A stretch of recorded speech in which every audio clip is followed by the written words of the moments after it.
আসসালামু আলাইকুম। Kosovo embassy নিয়ে নতুন সুখবর দিতেছি। নতুন করে যে বিশাল জটিলতাটা শুরু হয়েছিল এটা কিন্তু কেটে যাচ্ছে অনেকাংশেই। আপনারা জানেন ডিসেম্বরের শেষ সপ্তাহ থেকে তারা ঘোষণা দিয়েছে যে এম্বাসির যে ফেসবুক পেজ আছে ওখানে ঘোষণা দিয়েছে তারা নতুন করে নতুন ভিসার জন্য পেপার নেওয়া শুরু করবে।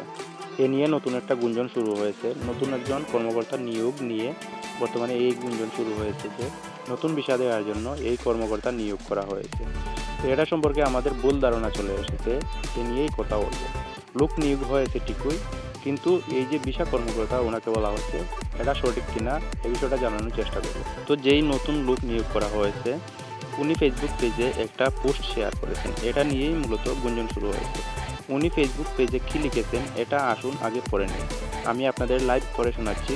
এটা বাংলা ট্রান্সলেট করলে যেটা আসে এটা হচ্ছে যে, আমি 6 মাসের কূটনৈতিক পোস্টিং শুরু করেছি, শেয়ার করার জন্য উত্তেজিত। মানে এখানে ট্রান্সলেট হওয়ার কারণে শব্দগুলো একটু উলটপালট হয়ে গেছে। গণপ্রদানকারী ও গতিশীল শহর ঢাকাতে এই সুন্দর দেশে কোসোভো প্রজাতন্ত্রের প্রতিনিধিত্ব করা এবং আমাদের দুই দেশের মধ্যে বন্ধুত্ব ও সহযোগিতার বন্ধন জোরদার করার জন্য কাজ করা এটি সম্মান ও বিশেষ সুযোগ। আমি দ্বিপাক্ষিক সম্পর্ক গভীর করা, সহযোগিতার জন্য নতুন সুযোগ অনুসন্ধান এবং পারস্পরিক বোঝাপড়ার জন্য অবদান রাখতে উন্মুখ। আমার সহকর্মী ও বন্ধুদের প্রতি আমি আমার কূটনৈতিক যাত্রায় এই নতুন অধ্যায় শুরু করার সময় আপনাদের দৃষ্টিভঙ্গি স্বাগত জানাই। আসুন সংযুক্ত থাকি এবং আন্তর্জাতিক অংশীদারিত্ব বাড়ানোর জন্য ধারণা নিয়ে বিনিময় অব্যাহত রাখি। তো এই যে কর্মকর্তা নিয়োগ করা হয়েছে উনি মূলত ভিসা দেবেন না। ভিসা দেওয়া ছাড়াও কিন্তু অনেক কাজ রয়েছে এম্বাসিতে। আপনারা জানেন এম্বাসি যে কোনো দেশে স্থাপন করা হয় দু দেশের মধ্যে সম্পর্ক উন্নয়নের জন্যই মূলত এম্বাসি স্থাপন করা হয়। শুধুমাত্র যে ভিসা দেওয়ার জন্য এমনটা নয়, এখানে ব্যবসা রয়েছে, দুনো দেশের উন্নয়ন রয়েছে, তারপরে মিলিটারি ট্রেনিং রয়েছে, মিলিটারি ইকুইপমেন্ট যেগুলো ওইগুলো আদান প্রদানের জন্য এম্বাসির প্রয়োজন হয়। আর অনেক অনেক বিষয় আছে।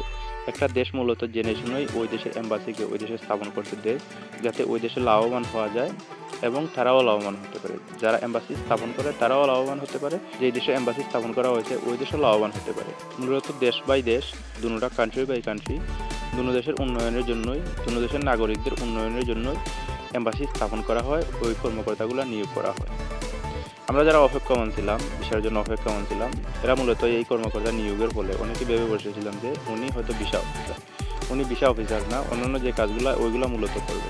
তো ভিসা হবে, ভিসা নিয়ে টেনশন করার কিছু নাই। আপনারা যদি পারমিটের জন্য এরই মধ্যে আবেদন করে থাকেন তাহলে পারমিটটা নিয়ে আসেন।